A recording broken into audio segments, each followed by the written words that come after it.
Bom dia, boa tarde, boa noite. Hoje é dia 20 de novembro de 2017. Eu me chamo Ana Paula. Para quem não me conhece, seja muito bem-vindo neste canal e que o Senhor possa abençoar grandemente a tua vida. Amém? E vocês que já estão aqui comigo há tanto tempo, muito obrigado mais uma vez pela atenção, pela companhia. Muito obrigado por tudo, meus queridos. Hoje eu quero trazer uma palavra para os irmãos e trazer 2 testemunhos. Eu acho que eu preciso contemplar a Deus na minha vida, testemunhando também pelo bem que Ele tem feito para mim. E lendo essa palavra aqui, que eu estou lendo o livro de 1 Pedro, né? Na minha leitura devocional, no meu particular da leitura todo dia, caiu uma palavra muito linda e depois eu vou puxar também para um salmo. E eu acho que vale, isso que eu vou falar aqui hoje, meus irmãos, eu acho que serve como termômetro para você ver o quanto você está próximo de Deus, Deus está próximo de você. Eu tenho visto isso com esse ponto de vista, sabe? A participação ativa de Deus na nossa vida, de certo modo, ela indica o quanto a gente também está próximo dele, o quanto a gente está caminhando no caminho justo, tá bom? Então não vou alongar muito não, e quero trazer essa palavra aqui no livro de 1 Pedro, capítulo 3, do 8 ao 12, depois eu quero ler alguma coisa em Salmo e eu vou deixar um testemunho hoje para os irmãos, 2 testemunhos. Finalmente, sede todos de igual ânimo, compadecidos, fraternalmente amigos, misericordiosos, humildes, não pagando mal por mal ou a injúria por injúria. Antes, pelo contrário, bendizendo, pois para isto mesmo fostes chamados, a fim de receberdes bênção por herança. Pois quem quer amar a vida e ver dias felizes, refreie a língua do mal e evite que os seus lábios falem dolosamente. Aparte-se do mal, pratique o que é bom, busque a paz e empenhe-se por alcançá-la. Porque os olhos do Senhor repousam sobre os justos, e os seus ouvidos estão abertos às súplicas, mas o rosto do Senhor está contra aqueles que praticam males. Olha só, a vida exemplar cristã, o amor fraternal. Eu quero falar para os irmãos o seguinte, quando fala de amor fraternal, pelo menos é o que eu tenho entendido, posso estar errada, mas basicamente o amor fraternal, ele está ligado, ele está direcionado, quando a gente ouve isso aqui, é Deus falando para os irmãos em Cristo, para os salvos, para aqueles que convivem na comunhão com o mesmo Senhor, né, com o Espírito Santo de Deus. Então, olha só, finalmente sede todos de igual ânimo. Eu não preciso falar muita coisa aqui, mas a gente tem que procurar a buscar no Senhor o mesmo ânimo, a mesma esperança, a mesma expectativa. Não adianta um estar muito animado e o outro estar tão sem vontade, sem ânimo, sem força, sabe? E às vezes você fala para mim, ai mano, eu não sei o que acontece, eu não tô conseguindo estar no mesmo ânimo que os irmãos, eu acho que eu tô desviando, não sei o que. Olha só, se a gente não persevera, ninguém vai poder perseverar por nós. Isso é uma coisa que não tem jeito, sabe? Você pode virar para uma pessoa desanimada e dar a palavra emotiva para ela, para tentar ajudar essa pessoa a se levantar. Mas se essa pessoa não tomar posição e agir, não vai acontecer nada, não vai mudar nada. Então, para ser de igual ânimo, todos temos que perseverar no nosso pessoal. E como que a gente persevera? Lendo a Bíblia, em primeiro lugar. Como eu já disse, eu repito, 5, 10 minutinhos por dia no modo sequencial, quer dizer, de Gênesis até Apocalipse. E uma coisa que mais ajuda a gente, meus irmãos, é orar pelo próximo, sabe? Eu já orei muito por mim mesmo e ainda vira e mexe oro, mas como é diverso quando você começa a orar pela causa dos outros. A gente acaba tirando a atenção de nós mesmos e colocamos a mão na seara. Então você começa a sentir, às vezes, até as dores de outros, e você se importa com a causa dos outros como se fosse sua própria causa. Isso é um ministério, e quando você serve, Deus te abençoa. Então você cresce, você está em perseverança, e quando você assusta, você está em igual ânimo com aqueles que já estão fazendo essas coisas. Então é fácil ler a Bíblia de coração disponível, com o dicionário do lado, né? O telefone, você bota lá dicionário eletrônico, ele te puxa todas as palavras rapidinho, você vai e anota do lado da Bíblia, risca aquilo que você acha importante. E pelo menos 10 minutos por dia, se o seu caso está muito desesperado, já 5 pelo menos, como um conta-gotas, né? E ore pelo próximo. Peça a Deus pela vida das pessoas, de todo mundo que te circunda e de quem não te circunda. Faça uma listinha com os nomes, sabe? A oração do justo muito pode na sua eficácia. E quando você abençoa o próximo, Deus ele abençoa você. Quando você cuida da causa do próximo, Deus cuida da tua vida e da tua causa. E quando eu falo tua causa, eu falo a salvação, por exemplo, da tua família. Deus está trabalhando, eu sei que Deus está trabalhando para salvar os nossos entes queridos. Mas eu estou também trabalhando para que Deus continue com a obra maravilhosa de resgatar as almas no mundo. Quer dizer, eu não importo só comigo, eu me importo com Deus, com a causa de Deus. E aí tudo muda. Então isso é perseverar. E quando se assusta, você está no mesmo ânimo, num bom ânimo. Tá? E aqui entra, né, misericordiosos, humilde, não pagando mal por mal ou a injúria por injúria. A gente tem que saber, meus irmãos, a diferença entre se afastar das pessoas complicadas, vamos dizer de modo muito carinhoso, e aqui entra ímpio e santo. Tem muito santo complicado por aí. Tem muito santo dando curto-circuito por aí. Então a gente precisa conviver com todo mundo. E tem coisa que a gente só pode fazer se afastando das pessoas. Tem aquele ditado que diz, né? O que o olho não vê, o coração não sente. Mas eu acho que até mesmo que o ouvido não ouve, o coração não sente. Então, às vezes, para viver em paz com certas pessoas, a melhor coisa a fazer é ficar cada um na sua, né? A pessoa está na estrada dela e você está na tua. Porque você ali não está tendo oportunidade de se ofender ou de ofender a ninguém. Então tá, não pagando mal por injúria, antes pelo contrário, bem dizendo, pois para isto mesmo fostes chamados. Bem dizer é pedir a Deus que abençoe a pessoa, sabe? Cuide, Senhor, da pessoa que me persegue, ajuda essa pessoa na saúde, ajuda essa pessoa a estar bem com o Senhor. Por aí vai, sabe? A gente tem que... Sabe, uma coisa que Deus está trabalhando comigo, literalmente falando, é isso. É quando eu tenho que orar pelas pessoas que me oprimem ou perseguem a mim ou a pessoas que eu amo, eu começo a pedir a Deus por essas pessoas como se eu pedisse para mim. Então, se eu quero saúde, eu peço a Deus que dê saúde para essa pessoa, sabe? Eu peço a Deus que abençoe o trabalho dela, que Deus dê a ela santidade, salvação. Peço boas coisas, sabe? E pela fé eu acredito que Deus vai trabalhar.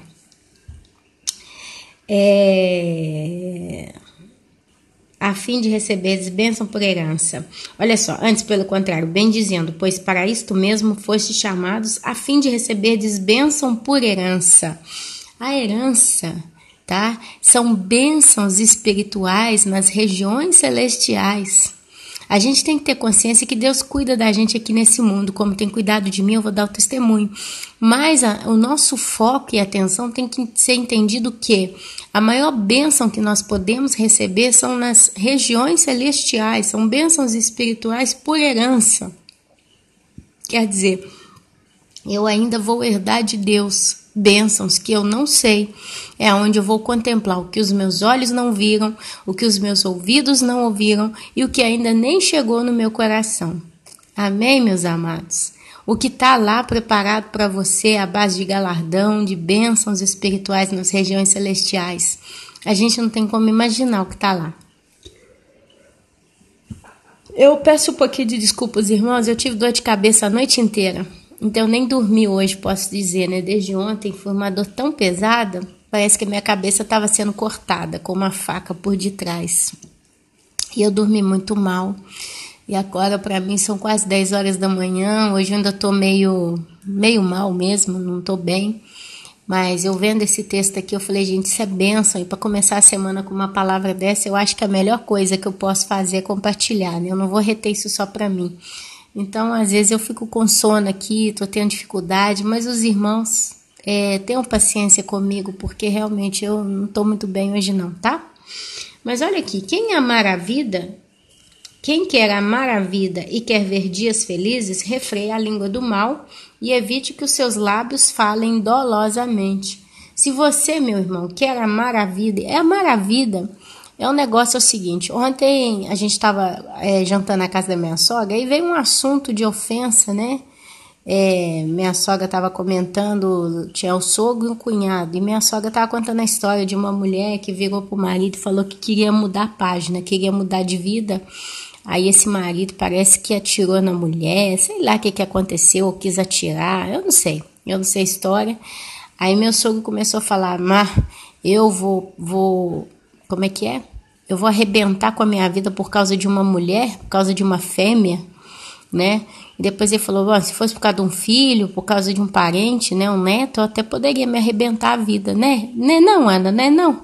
Aí eu falei, não. Ele, como não? Você não acabaria, desgraçaria sua vida por causa de um filho, né? Eu falei, não. Como não, Ana? Imagina, alguém faz mal a um filho seu, você não vai lá e arrebenta com essa pessoa? Eu, para não render discussão, fiquei mais calada assim, mas eu fiquei pensando, enquanto ele me perguntava a resposta que eu tinha que dar para ele, mas eu sei que não ia dar certo, e eu com a cabeça doendo ali naquela situação, eu só queria vir embora para minha casa e deitar na minha cama. Mas eu pensava no meu coração, o Senhor é a minha justiça. Eu nunca vou destruir a minha vida por nada, mas não porque eu não faria isso, porque talvez na minha força eu faria. Se alguém fizesse o mal a um filho meu, se alguém fizesse, né, provavelmente eu na revolta poderia até combater esse inimigo, mas o primeiro pensamento que eu tive ali, pelo menos na hora que me fizeram essa pergunta, Deus é a minha justiça e eu iria buscar no Senhor a força para saber como me comportar, porque Ele é que iria resolver, né? Mas espero e o desejo nosso é que a gente nunca chegue em situações que a gente tenha que arrebentar com a própria vida. Essa é a nossa realidade, né, meus irmãos? Mas a mentalidade, né?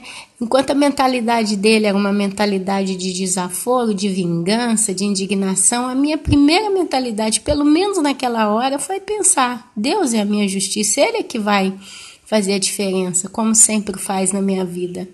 Eu tenho a Deus como meu ponto de justiça, de juízo, de referência, em primeiro lugar. Então, né? Meus amados, então, se eu quero amar a minha vida e quero ter dias felizes, eu tenho que refrear minha língua do mal e evitar com que os meus lábios falem dolosamente, falar maldade, né, dos outros. Aparte-se do mal, pratique o que é bom, né? Apartar do mal é sair fora mesmo do que não presta, buscar o que é bom, praticar. Olha que palavra linda.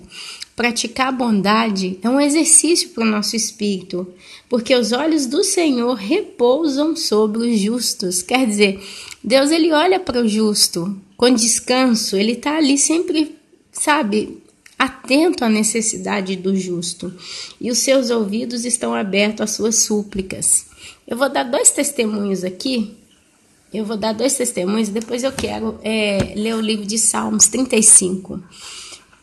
Eu contei aqui alguns dias atrás o meu negócio com gás na minha casa. Na minha casa a gente usa o gás para água quente, nas torneiras e no chuveiro. A gente usa, quando necessário, o gás para esquentar a casa. Tem um sistema, né, aqui na Europa, na Itália, se chama termosifone. Então você liga e um vapor, né, à base do gás, o calor do fogo entra dentro da nossa casa. Você já viu quando você acende uma fogueira e aí tem aquele calor do fogo que irradia, tudo fica quente? É mais ou menos isso, tá? Só que é com chama de gás, então é aquela chama azul e aquele calor e a gente tem tudo canalizado e esquenta a casa. Só que eu praticamente não uso esse sistema porque usa muito gás. Então eu uso outro sistema para esquentar a casa quando é inverno. E a gente usa o gás para cozinhar. E nessa brincadeira toda, o meu gás praticamente acabou. Mais ou menos há 2 meses atrás, meu marido falou comigo que ele foi controlar o o botijão, a gente tem do lado de fora da nossa casa, né, um contentor de 800 litros de gás. Ele é grande e tal, ele fica lá fora. Aí vem um caminhão e recarrega pra gente, e a gente usa esse gás até acabar. Então, assim, o que aconteceu? Meu marido foi controlar e ele falou, Ana, acabou o gás. Tava abaixo de 50 litros. E não é só para cozinhar, porque só para cozinhar ainda ia, né? Mas a gente usava para tomar banho, então imagina. Aí a gente estava passando exatamente um mês em que meu marido estava arrebentado com problema de taxa do governo, porque ele precisa pagar taxa de empresa, né? Ele é eletricista, ele trabalha como autônomo, então ele paga taxa para valer. E resumindo, eu contei o testemunho lá que na época que isso aconteceu, só veio à minha cabeça aquela palavra da viúva que estava para morrer com seu filho. Chega o profeta e pede um pão. Ela vira para ele e fala assim, olha, isso aqui é o resto da farinha que eu tenho, o resto do azeite. Eu ia agora mesmo fazer um pão, ia comer com meu filho e a gente ia morrer. E creia, se essa mulher falou isso, é porque naquele tempo era assim mesmo. Ninguém parece que tinha tanta compaixão do outro. Então, a tendência é essa mesmo. E aí o profeta manda ela buscar dos vizinhos vasilhas, né, emprestada. E quando a gente mal pensa, ele está lá enchendo as vasilhas da viúva com azeite, porque Deus multiplicou o azeite. E foi o que veio no meu coração na hora que meu marido falou que o gás estava acabando e que a gente estava sem condição de gastar para o gás, etc. E eu ainda pensei comigo, bom, a gente vai ter esse gás até a hora que meu marido tiver condição de poder colocar de novo o gás. Resumindo a história, praticamente 2 meses se passaram, eu tomei banho, dei banho nos meus filhos, a gente cozinhou e etc. E todo dia o gás estava lá, o gás estava lá, o gás estava lá. Quando foi sexta-feira agora, praticamente 2 meses se passaram. Isso já é um milagre, já não era para... Olha, naquela mesma semana, normalmente o gás teria que acabar, né? No máximo 10 dias ali acabava tudo, porque já estava abaixo de 50 litros. O que acontece? Sexta-feira agora, 2 meses depois praticamente, vivendo debaixo desse milagre, toda vez que eu via a chama do gás eu falava, Deus vai prover, Deus vai prover. A gente estava sentado aqui, almoçando, e aí eu vejo passar o caminhão do gás, estava indo recarregar gás na casa de um vizinho. E eu falei com meu marido, olha, o gás está passando. Só que o que aconteceu? Isso foi no sábado, desculpa, porque na sexta-feira eu fui cozinhar. Quando eu liguei o fogo do gás, eu vi a chama do fogão já toda esquisita. Eu falei, esse gás hoje acaba. Se não acabar hoje, acaba amanhã. Foi até que eu desci, tomei banho na casa da sogra, porque como tá frio, eu fiquei pensando, imagina, eu vou tomar banho, esse gás acaba, eu vou tomar banho como? E com frio, com água fria, como é que a gente resolve? Quando tá frio, a gente tem que tomar banho na água quente e sair, né? E eu fiquei com medo, sabe quando você abre o chuveiro, consegue jogar água no corpo, aí ensaboa, e aí você tem que tirar o sabão do corpo e a água de uma vez só esfria? Esse era o meu temor, como é que eu ia resolver? Eu ia estar realmente num problema sério. Aí eu desci, tomei banho na casa da sogra na sexta-feira e ficou naquela, né? Acabou o gás. Aí quando foi no sábado, a gente almoçando aqui, eu ainda consegui cozinhar no gás. A gente, bom, cozinhar, se qualquer coisa se para, eu corro na sogra e tento terminar lá. Mas tomar banho, não. Aí, meus irmãos, quando foi no sábado, a gente almoçando, eu vejo, na hora que a gente estava almoçando, passou o caminhão do gás, foi recarregar. Curiosamente, na sexta-feira, meu marido falou o seguinte, ele falou, toma banho na casa da mamãe, porque final de semana não tem o caminhão do gás. E se acabar no sábado ou no domingo, como é que a gente faz aqui para cozinhar? Vai ter que comer na casa da minha mãe, né? E eu evito, meus irmãos, sabe? Eu prefiro estar na minha casa, nas minhas coisas. Então, para não gerar esse problema, eu tava com a consciência assim, tipo assim, sábado e domingo o gás não passa. Mas, curiosamente, na hora do almoço, em que meu marido estava em casa, o gás passa e eu vejo. Que é um outro detalhe, né? Você vê o negócio, um carro passa na rua, se você tá... É 1 minuto que você baixa a cabeça, o carro passa, você não vê? Curiosamente, eu tava olhando pra telecâmera e o caminhão passou. Aí eu falei com ele, olha, Pepe, o gás passando, tá passando. Ele vira e fala assim, mas quem sabe esse moço não faz uma carga para nós aqui, mais ou menos de uns 100 euros. Aí, gira lá, gira cá, meus irmãos. Meu marido correu na rua, chamou o caminhão e o moço abasteceu para nós. Ele colocou 200 euros. E meu marido foi no Banco Marte, né, sacar o dinheiro no caixa eletrônico. e pagou 200 euros de gás. Aí você me perguntando, onde é que está o milagre aqui? A primeira coisa que eu observei, esse caminhão podia ter passado qualquer horário do dia que meu marido não estava. Esse caminhão podia ter passado 1 minuto exatamente após o meu marido ter virado a esquina para trabalhar. Esse caminhão podia ter passado naquele horário e a gente podia estar todo mundo de cabeça baixa olhando para o prato de comida e não ver o caminhão passando. E se ele passasse no retorno, a gente já não conseguiria chamá-lo, porque ele ia passar rápido. Então a gente ainda teve tempo de ver ele descendo para a casa do vizinho, a gente ainda teve tempo de decidir o que fazer, ainda teve tempo de chamar o caminhão para nossa casa. Primeiro milagre, então, momento certo, na hora certa em que a gente estava olhando sem pensar. Segundo milagre passou no sábado, que meu marido falou que era impossível. E realmente, várias vezes, a gente tentou chamar o caminhão do gás aqui para o final de semana e o moço não veio e falou, sábado eu não trabalho, eu não estou na tua região. Segundo milagre. Terceiro milagre. Meu marido desceu no banco, no caixa eletrônico, sacou 200 euros para pagar. Aí você fala, mas então vocês tinham um dinheiro? Meus irmãos, meu marido, ele trabalha como eletricista e ele compra o material e ele vai no cliente e ele faz tudo por conta própria. Depois o cliente simplesmente paga ele. Funciona assim. Raramente o cliente compra o material e meu marido só dá a mão de obra. Então o que acontece? Nesse compra-compra ele está sempre com dívida para pagar material dos outros. Todo mês ele tem que pagar. Então o que acontece? Quando tá para bater o dia do cartão de crédito, ele não pode nem encostar no banco, ele só pode depositar dinheiro, não pode sacar, porque se conta lá, se bate a conta, desconta, e aí como é que faz? Né? Não tem dinheiro para pagar o cartão de crédito, a gente sabe o que acontece, né? Estoura o cartão. E ele não pode ter esses problemas, né? Porque ele precisa muito de tudo isso. Então, se ele pode ir no banco e sacar um dinheiro, é porque ele tem ou tempo para repor aquele dinheiro que ele sacou, ou porque ele está com dinheiro. Está com dinheiro, raramente isso acontece conosco. Mas, normalmente, ele vai ter tempo para repor o dinheiro, pagar de novo ali para manter o valor, né, no banco para pagar as contas que entram automático, ok? E captou que, então, ontem, sábado, né? Ele teve condição de sacar um dinheiro que ele não tinha, mas para abastecer o bendito do gás, e durante a semana ele vai trabalhar e vai repor esse dinheiro para cobrir as outras despesas. Então é um outro milagre, acredite. E aí, meus irmãos, a gente está com gás em casa, e aí terminando de carregar o gás, o moço vira para ele e falou assim, nossa, mas você não tinha nem uma gota de gás, hein? Meu marido, sério? Falou, não, tava enxuto o botijão. Porque não sei o que ele teve lá no caminhão, que quando ele pôs, né, o gás, o caminhão, o termômetro lá, o mostrador lá, acusou exatamente que foi exatamente 200 litros que tinha dentro do bidão lá. Então, meus irmãos, eu não sei o que aconteceu esses dias, mas eu estava cozinhando com o botijão vazio, mas o fogo estava dentro da minha casa. Deus proveu. Primeiro milagre. Amém, meus irmãos?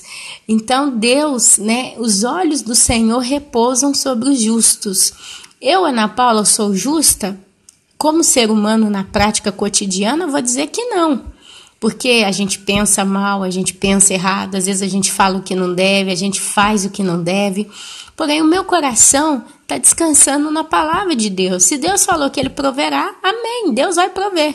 Então, eu, de certo modo, fui justa por ter fé. Amém, meus irmãos?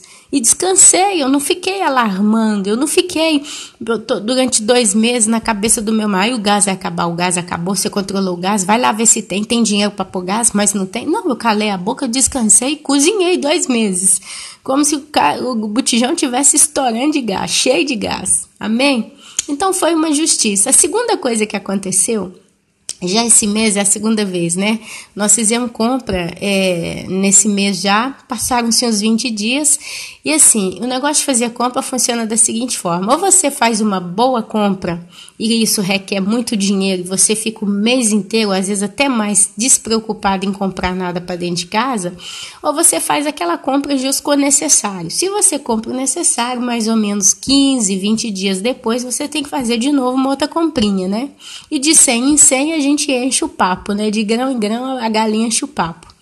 Nessa brincadeira, ainda no sábado, eu vi que, por exemplo, começou a faltar merenda para os meninos levar para a escola, eu já estava vendo que durante a semana eu ia ter problema até com mistura, né? O macarrão que estava aquele macarrãozinho de Pai Nosso lá, um Santa Maria, não sei como é que chama aquele macarrão, um tubinho pequenininho.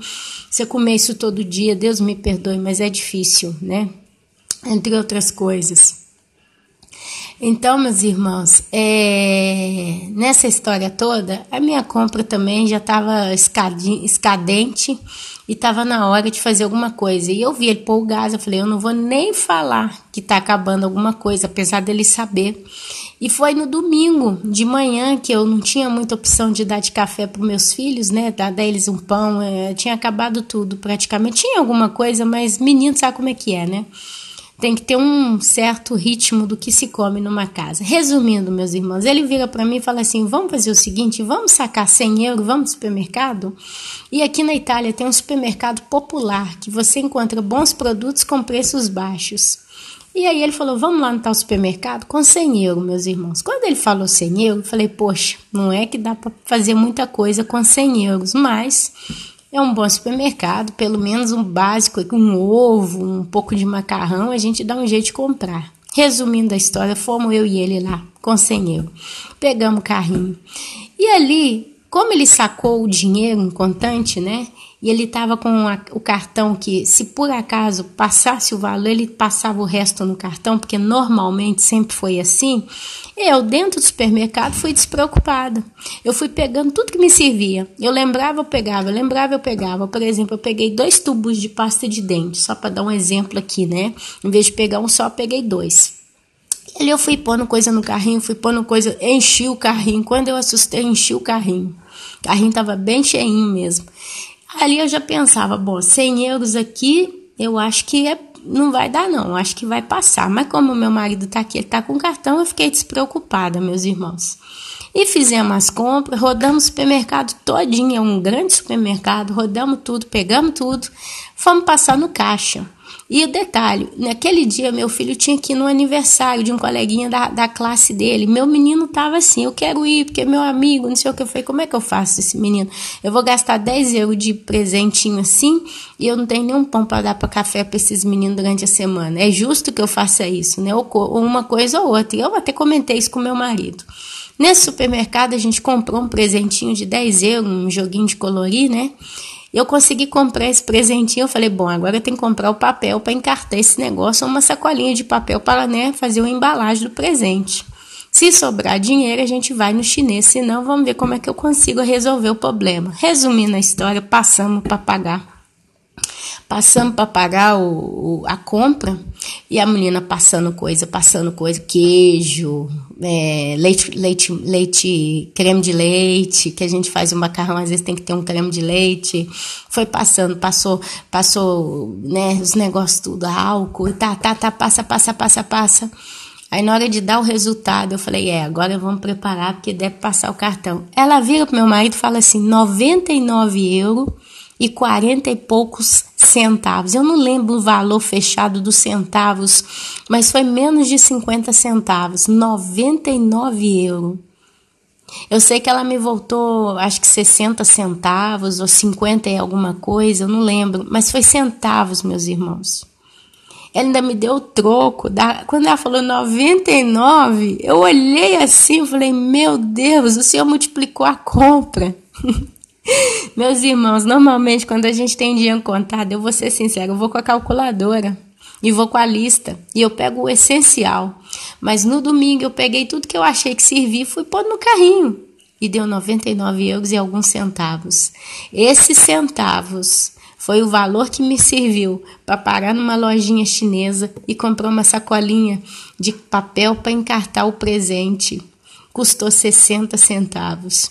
E aí a gente entra no carro para vir embora para casa. Quando eu olhei assim, ainda tinha 2 moedinhas de 10 centavos. Sobrou de tudo que a gente fez. Ainda sobrou 20 centavos no carro. Aí eu tô contando esses testemunhos. Em primeiro lugar, para a glória de Deus. Em segundo lugar, que a gente vê a mão de Deus, meus irmãos. Eu não sei qual que é o seu grau de sensibilidade espiritual, mas eu vou dizer para vocês com uma certeza tão grande. Eu vejo a mão de Deus. Deus podia, tipo assim, gente, esse gás. Meu marido podia ter cismado em dias passados em pôr o gás. Por que 2 meses? Cozinhando com botijão vazio. Porque hoje a minha conclusão é essa. Literalmente, eu fiquei 2 meses cozinhando e tomando banho com um botijão de gás vazio. Vazio, meus irmãos. Mas dentro disso, podia ter vindo dinheiro. Deus, ele esperou o gás praticamente acabar. Mas ele não acabou. Eu não precisei ligar o forno e a chama não apareceu, o fogo não acendeu. Não. Mas ele deu sinal que realmente acabou. Aqui agora não dura muito. Quer dizer, foi um sinalizador. Realmente dessa vez acabou. Deus, ele espera a gotinha da gotinha do copo, a beirinha da beirada. Por quê? Porque ele quer mostrar para você, é eu que estou entrando no meio, é eu que estou operando, é eu que estou criando as condições para prover a sua necessidade. Porque ele quer ser visto por nós. Nós temos que ver o agir de Deus. Ele quer te sacudir todos os dias.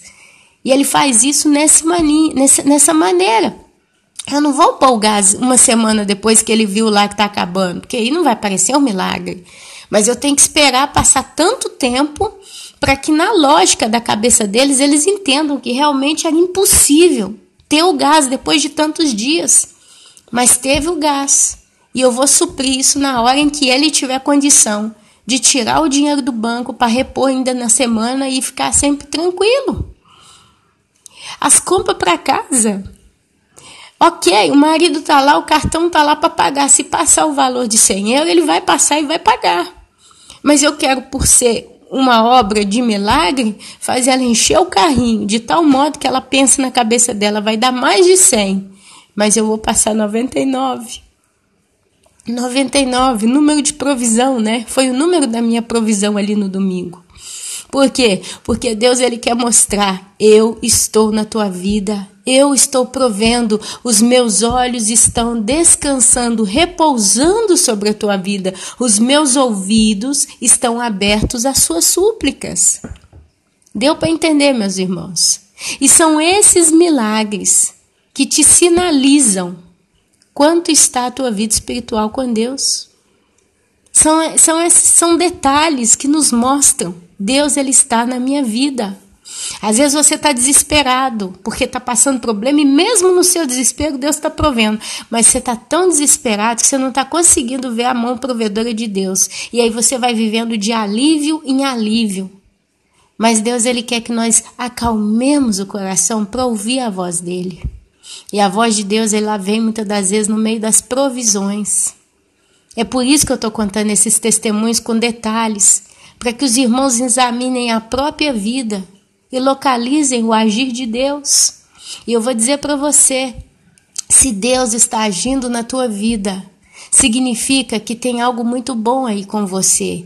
Ele está ouvindo a sua situação, a sua necessidade, ele está provendo, mas provavelmente você está agradando o coração do Senhor.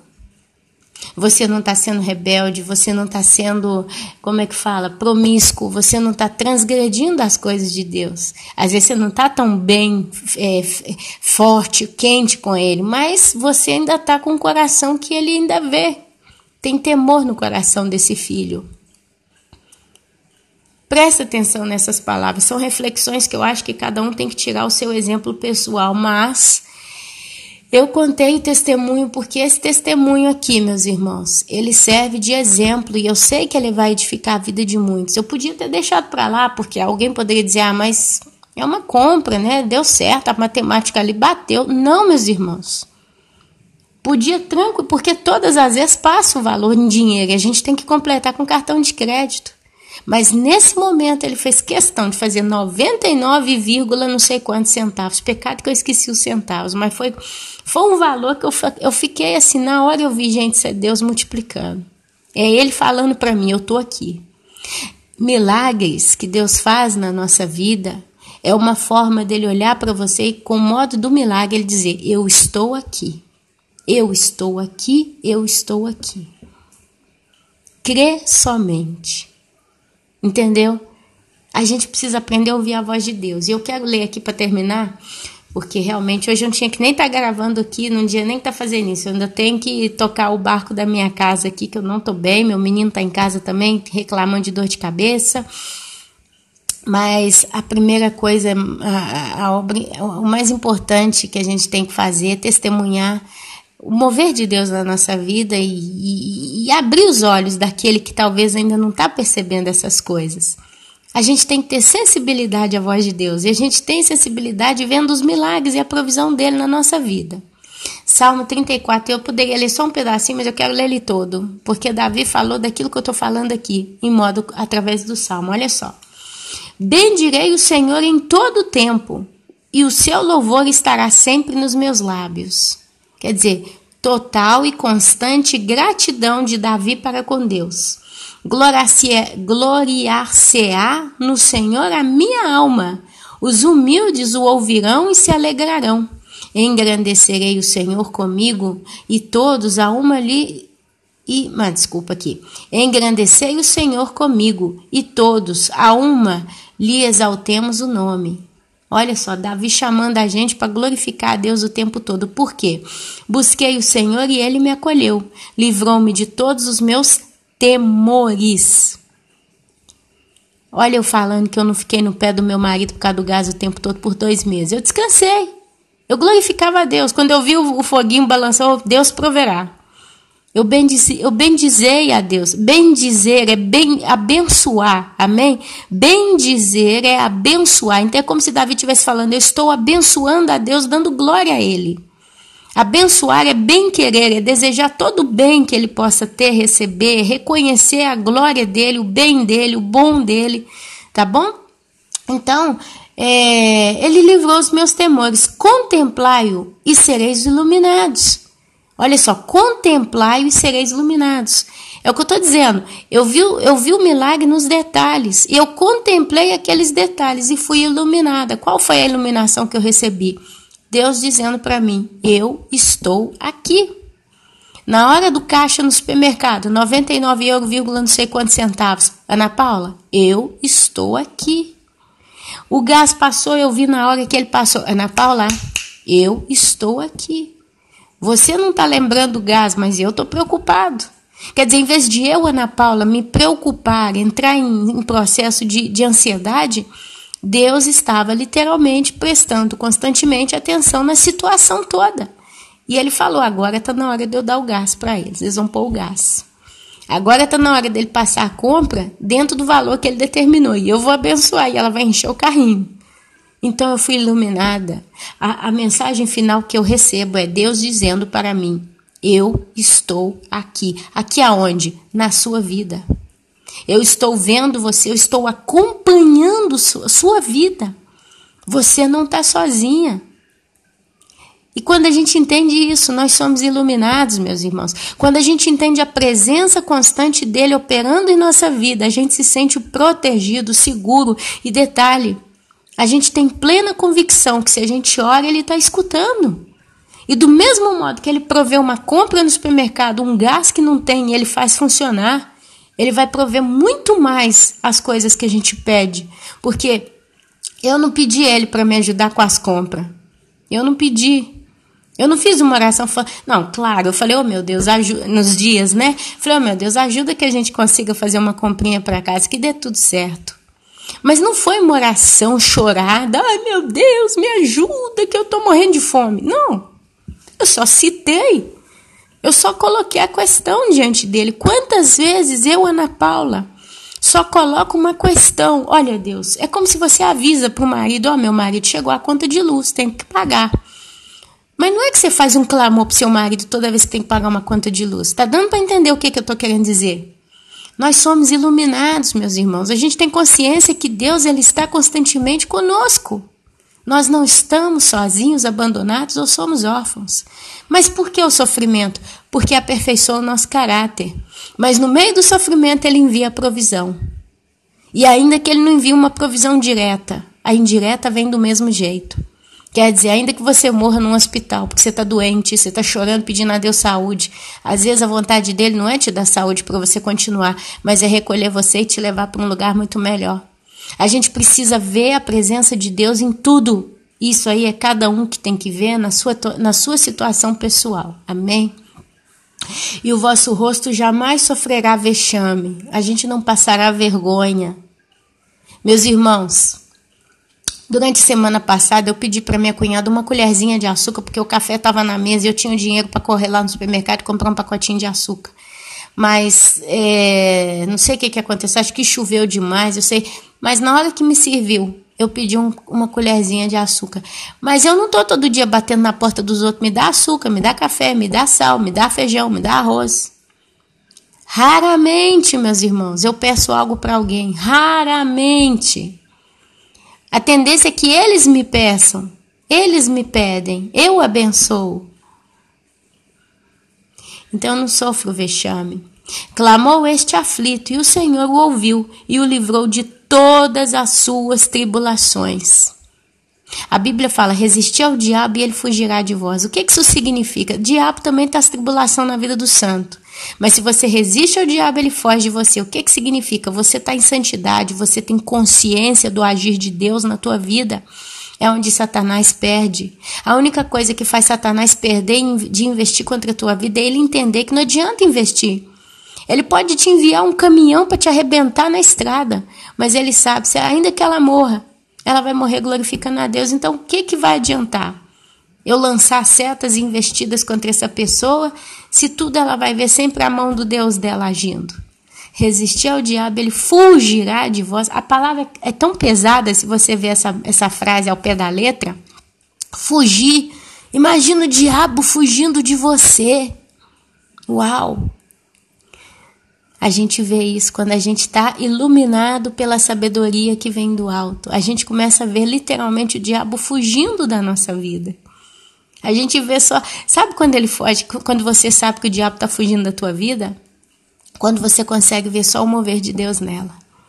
Você vê o mover de Deus, você vê o mover... Você está na luta, na tribulação e tal, mas ainda assim, você só vê o mover de Deus. Você só consegue ver Deus no meio.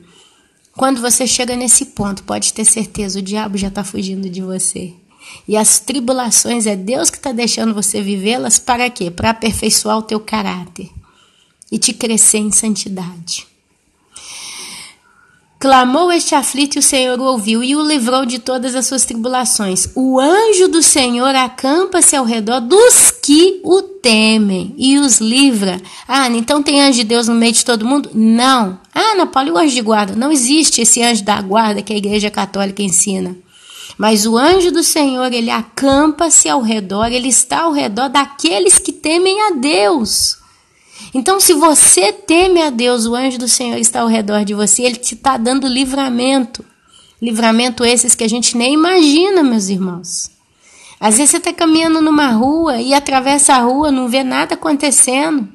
Mas o anjo do Senhor já proveu um livramento, porque talvez o Satanás já estava lá preparando um motorista drogado, tonto, para te arrebentar no asfalto. Mas o anjo do Senhor já foi lá e segurou a mão daquele espírito do inferno, já livrou você, e você simplesmente atravessou a rua e nem viu, nem soube o que poderia acontecer. Mas os livramentos do anjo de Deus estão ao redor daqueles que temem a Deus. Presta atenção. Quem não teme a Deus, quem não teme a Deus, quem não é humilde, quem não escuta, quem não busca a Deus, não tem anjo nenhum livrando, não.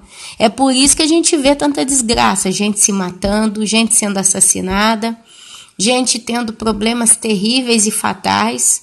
Normalmente essas pessoas não têm nenhum anjo de Deus que está guardando elas. Ok? E aí você fala, e por que então que não tem? Ou porque já pecaram a tal ponto que o nome da pessoa foi riscado do livro da vida, então está entregue na mão de Satanás. Louco, esta noite pedirão a tua alma. Tem gente, meus irmãos, que está vivendo, como que eu posso dizer? O cara está vivendo como morto-vivo. Ainda que possa estar vivendo uma vida maravilhosa e gloriosa, mas ela já está condenada. E essas pessoas, para morrer, quando o tempo lá, segundo Deus decretou, acabou, Satanás vem em busca. Quão terrível é o final dessas pessoas. Porque é o início de uma vida de tormento. Porque elas vão para o inferno, elas vão chegar diante do trono branco, elas vão parar no lago de fogo e enxofre. Então, do que adianta ganhar o mundo inteiro e perder a sua alma? Esses não têm o anjo do Senhor que o acampam ao derredor. Provai e vede que o Senhor é bom. Provai e vede. Esse provar aqui é como se Davi estivesse falando para você, coloque Deus à prova. Tenta esperar o milagre de Deus, não tentar Deus, absolutamente. Coloque Deus à prova. Como que a gente coloca Deus à prova, minha irmã? Tendo fé. A forma de você colocar Deus à prova na tua vida é tendo fé. Eu tô sem o gás. Veio no meu coração o pensamento da viúva daquela palavra de Deus e Deus proverá. Então a minha prova vai ser, eu vou acreditar. Vamos ver se Deus realmente vai prover. E vou acreditar. E não vou ficar exaurida, empatecendo, enlouquecendo. Não, eu vou descansar no Senhor. Eu vou pôr Ele à prova. E Ele foi provendo dia após dia. Então, meus amados, provai. E provar também é experimentar. Então, provar é colocar Deus à prova através da fé. A única forma que você pode colocar Deus à prova é tendo fé. Se você tem fé, você teme, você obedece, você faz aquilo que Ele te manda. Então, colocar Deus à prova é ter fé em qualquer circunstância. Mas provar também aqui quer dizer experimentar e ver de que o Senhor é bom. Meus amados, alguém diria, mas então se Ele é bom, por que você não encheu o bidão do gás 800 litros? Por que só 200? Porque é o que me serve. Porque nós vivemos, amados, de glória em glória, mas de fé em fé. É um dia após o outro. Hoje é o meu dia. Ontem eu estava explodindo de dor de cabeça e agora já está querendo voltar aqui. Ela está começando a reclamar porque eu estou falando. Isso de certo modo está me forçando. Ontem eu estava com minha cabeça inflamada que eu passava a mão no couro cabeludo, doía todo o corpo cabeludo, está dolorido. Mas eu não posso deixar de testemunhar da pessoa gloriosa desse Deus tão poderoso. Então, meus amados, eu vejo o quanto Ele é bom. Ele tem sido bom comigo. Amém? Bem-aventurado o homem que nele se refugia. O que é refugiar? É fugir em Deus. Deus, o pau está quebrando, eu corro para debaixo da sua asa, pela fé. Sempre pela fé. Temei o Senhor, vós, os seus santos. Temer, amados, é respeitar. É entender quem Ele é e quem você é. É como se você colocasse um elefante do lado de uma formiga. Você é a formiga e Deus fosse o elefante. Você sabe do poder, da potência, da glória, da força, da capacidade daquele elefante, da capacidade do poder, da glória e da força da formiga. Então existe um temor. Ele é o elefante. Olha como ele é grande. Eu sou pequenininha. Desculpe querer comparar Deus a um elefante, mas a nível exemplar, só para o irmão ter uma ideia. Isso é temor. Não adiantaria a formiga olhar para o elefante, o que é isso? Não é nada. Mal sabendo ela que só dele caminhar, ele poderia, com a vibração, do pisar na terra, rebentar com ela com uma onda de urto. Enfim, pois nada falta aos que o temem. Temei o Senhor, vós, os seus santos, pois nada falta aos que o temem. Você às vezes está passando uma vida, você está desempregado, o pau está quebrando, você deve estar aí nessa condição. Mas observa, minha irmã, não está te faltando nada, porque você teme a Deus. Amém? A gente vive sofrendo, sim, mas as coisas que a gente precisa, Deus não deixa faltar. Os leõezinhos sofrem necessidade e passam fome, porém aos que buscam o Senhor, bem nenhum lhes faltará. Aleluias. Vinde, filhos, e escutai-me. Eu vos ensinarei o temor do Senhor. Qual que é o temor do Senhor? Aqui Davi nos ensina. Quem é o homem que ama a vida e quer longevidade para ver o bem? Refreia a língua do mal e os lábios de falarem dolosamente. O mesmo que a gente vê lá em 1 Pedro 3, 8 a 12. Aparta-te do mal e pratica o que é bom. Procura a paz e empenha-te por alcançá-la. Os olhos do Senhor repousam sobre os justos, e os seus ouvidos estão abertos ao seu clamor. O rosto do Senhor está contra os que praticam o mal, para lhes extirpar da terra a memória. Vocês veem que as pessoas mal, Deus ele extermina a memória dessa pessoa. Passou. Hoje a gente sabe que um dia houve um que se chamou Hitler, mas hoje, entendeu? Não vale nada mais na humanidade. Quem é ele? Nada. Não passa de nada. Um exemplo fácil aqui que eu posso dar é Esaú. Esaú, Deus, ele extirpou os seus filhos. Você lendo a história de Esaú, você vê que Davi era amigo era Jonatas que chamava o filho do rei Saul. Aqui eu acho que eu não sei se era Jonatas. Me perdoem se eu estiver falando o nome errado. Mas foi um filho que teve o rei Saul, que ele teve uma amizade com Davi, era como um irmão com ele, era um pelo outro. A ponto que esse filho, acho que é Jonatas mesmo, quantas vezes ele colocou a própria vida em perigo para salvar Davi. Né? Teve um momento que ele chegou para Davi estava escondido do rei Saul, e ele falou, olha, meu pai amanhã vai sair para tentar te matar. Acho que é mais ou menos essa história. Aí ele falou, olha, eu vou não sei até onde, eu vou acho que lançar uma flecha.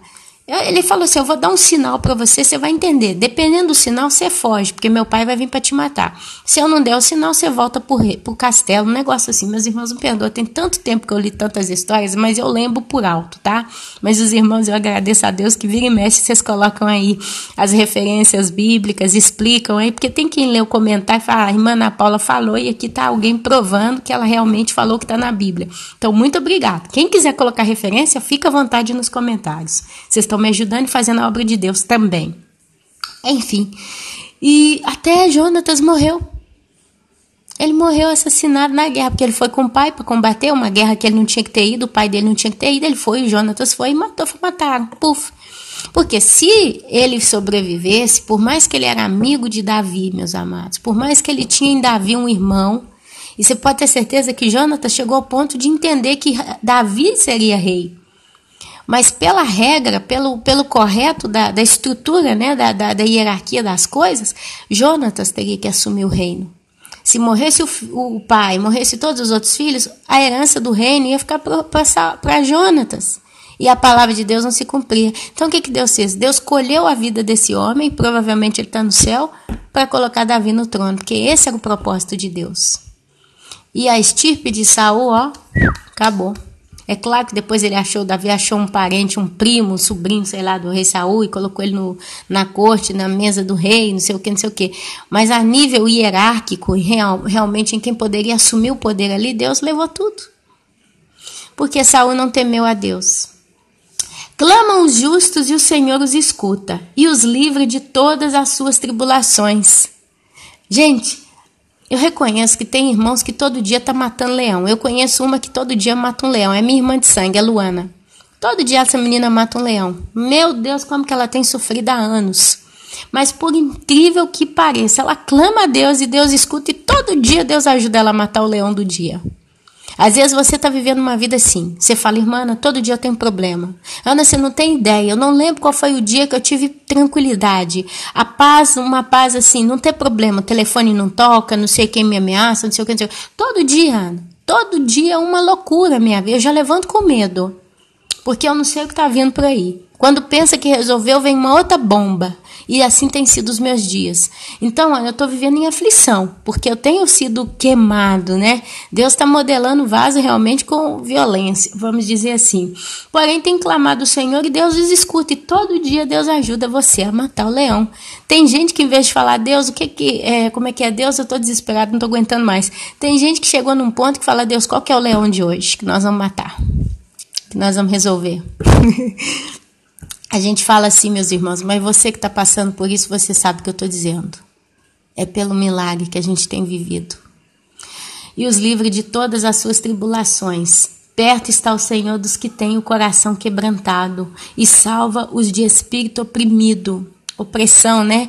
Porque você sente a opressão no seu espírito, mas Deus vai te salvar. e tem te salvado. Muitas são as aflições do justo. Olha aqui, Davi completando. Ele fala dos livramentos de Deus e justifica, dizendo que muitas são as aflições do justo. Mas o Senhor de todas o livra. Às vezes você está há anos sofrendo. Aí você fala, eu nunca parei de sofrer. Mas se você olhar os sofrimentos que você teve tantos sofrimentos que já passaram. Quer dizer, muitas têm sido as suas aflições, mas uma a uma, a cada dia, Deus tem livrado você. Quer dizer, você consegue terminar o dia em paz. Meus irmãos, tem gente que passa tanto problema que podia terminar o dia numa desgraça total. Às vezes é uma pessoa que se rebela, é um marido que bate na mulher, acaba com ela e tá. E ele bate, ele humilha, ele pisa, ele salpica com essa mulher. Mas todo dia ela termina o dia e consegue dormir. E acaba um dia e vem o outro e sempre aquela confusão. Mas às vezes, se a mão de Deus não estivesse ali, ele não batia só, mas ele matava. Matava o filho. Aqui na Itália e no Brasil mais ainda, a gente vê todo dia caso de marido que com ciúme matou a mulher, matou os filhos, né? Se suicidou e fez isso e fez aquilo. A gente tem casos de desgraça total. E você vê que aqueles que temem a Deus, eles sofrem muito às vezes na mão de pessoas por anos. Mas por mais que sofre, Deus ainda está sustentando essa pessoa viva. Ela continua caminhando. E Deus ele vai dando pequenas provisões por dia inteiro, por tempo todo. Cada dia ele vai ajudando. Tá. Se a gente pensa, a gente vai lembrando vários exemplos. Mas aqui não me convém estar aqui falando tudo, né? Preserva-lhe todos os ossos.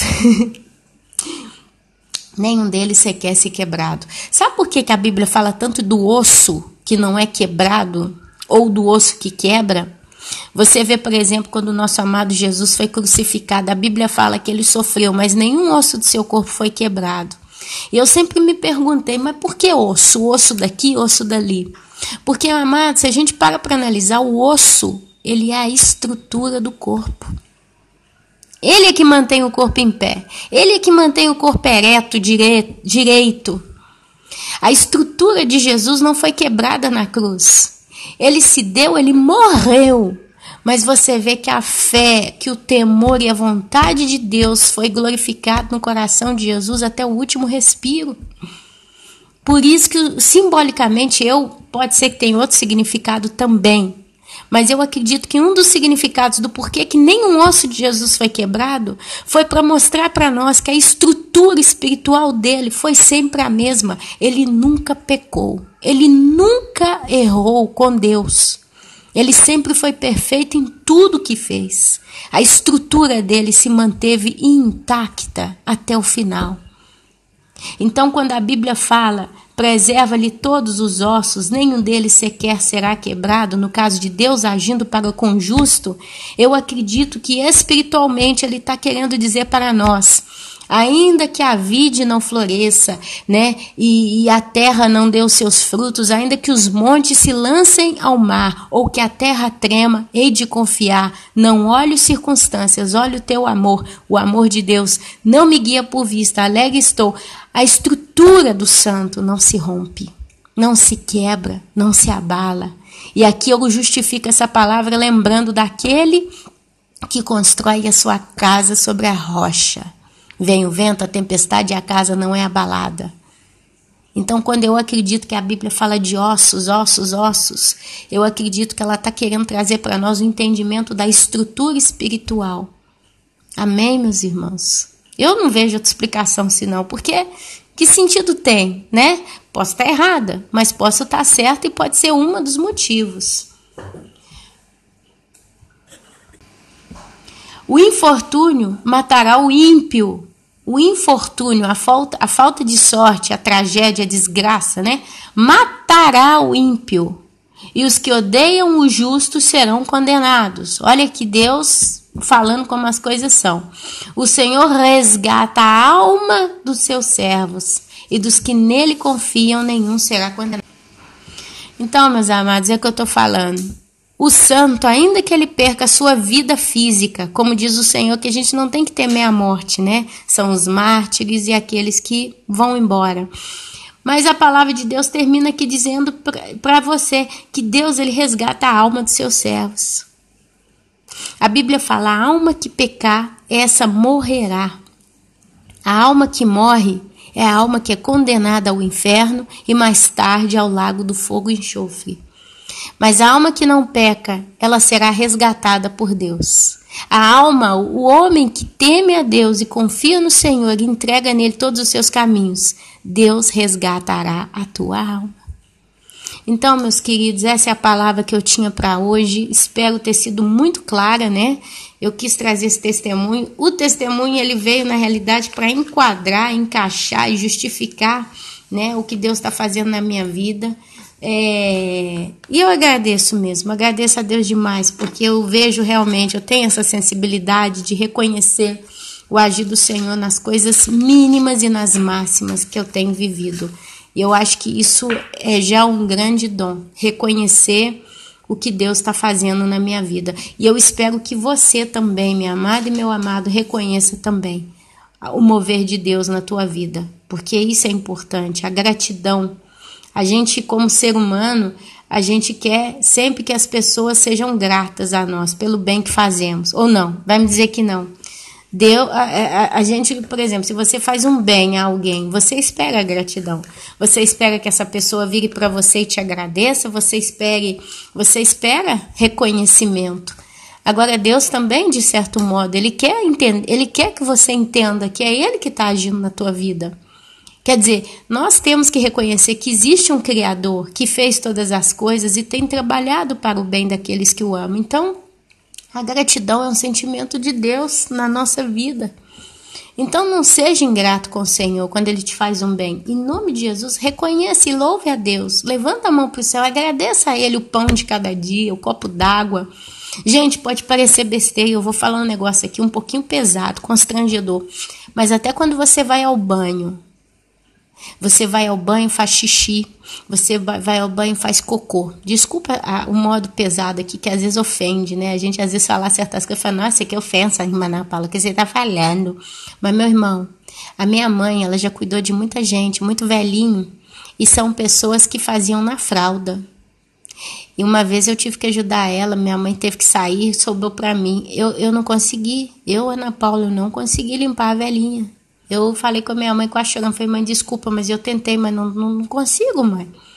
Eu não consigo cuidar de uma pessoa nesse estado. E é uma honra para quem faz, enfermeiros aí que estão ouvindo, pessoas que estão cuidando de pessoas doentes, limpar uma pessoa grande. Mas, por outro lado, tenta imaginar a pessoa que sempre conseguiu ir no banheiro sozinha.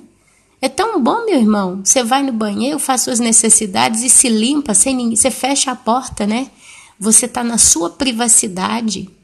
Se você, né, desculpa, eu vou falar aqui rasgado, mas a gente tem que ser rasgado, porque às vezes tem muita gente que não olha as coisas mínimas. Você consegue baixar sua calça, sentar no vaso, você faz força, o cocô sai, e sai bom, não é aquela fezes anômala, né, doente. Não sai sangue, não sai aquele negócio de cor esquisita que você olha e fala, nossa, tem alguma coisa que não vai, tô com câncer, né, não sei. Não, você vê que saiu com saúde, aí você consegue se limpar e aí você fala, não, eu não me limpei direito, né, eu vou fazer um bidê para ter certeza que eu tô limpinha ou tô limpinho, pega o sabão, se lava, enxágua, enxuga, se veste, ajusta a dobrinha da cueca ou da calcinha, já viu? Quando você não ajusta a dobrinha elástica, aí você bota a calça por cima, que é troço te marca, te machuca, quando você desce tá lá aquela marquinha vermelha na pele. Às vezes uma pessoa que cuida, né, de outra pessoa, ela põe uma fralda, aperta demais, e aí depois só quando a pessoa talvez está tão doente que ela não consegue nem falar, né, que está machucando porque foi colocada mal. Aí quando tira a pessoa sente aquele alívio, aí depois põe outra de novo e machuca de novo. Imagina, gente, a aflição dessas pessoas. A gente só dá valor, meus amados, à nossa saúde quando a gente perde ela. A gente só dá valor à cabeça que parou de doer, né? Quando ela para. E vocês já pensam, vocês já levaram em consideração que quando a gente sente uma dor e aquela dor passa, no momento que passa, você fala que graças a Deus passou. Mas quando passa uma hora, 2 horas, você já não lembra mais que estava passando dor de cabeça e teve o livramento da dor? Então a gente tem que entender quantas vezes eu fui ao banheiro e falei, Deus, obrigada, porque eu tenho saúde para vir no banheiro sozinha. E que seja até o final da minha vida. Eu consegui me limpar, eu consegui me trocar, eu consegui tomar meu banho do meu jeito. Não quero que ninguém me lave numa cama porque eu estou doente. Gente, tudo isso nós temos que levantar a mão para o céu e glorificar a Deus. Sabe, o copo d'água que eu consigo beber do filtro da minha casa. Tem gente no mundo que não tem água.